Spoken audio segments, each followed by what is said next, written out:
சாமி பாடிக்கிட்டே இருக்கார். முருகன் வந்து நிற்கிறார். பாலதேவராய சுவாமிகள் இந்த பாடும்போது முருகன் கொஞ்சம் டிஸ்டன்ஸ்ல நின்னார், கிட்ட நிக்கல.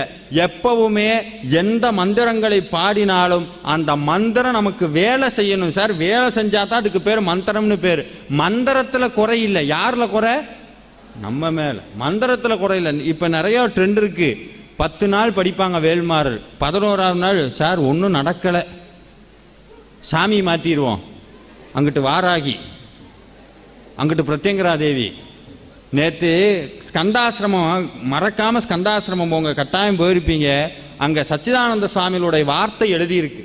அதில் எழுதியிருக்கிறார், ஏ மனமே, அவர் சொல்லும் போதே, ஏ மனமே, ஒரு இறைவனை கெட்டியாக பிடித்துக்கொள், ஒரு இறைவனை உறுதியாக பிடித்துக்கொள், அவனை அனுதினமும் பூஜிக்க கத்துக்கொள் சொல்றார். எப்பொழுது ஒரு இறைவனை நீ பூஜிக்க தொடங்குகிறாயோ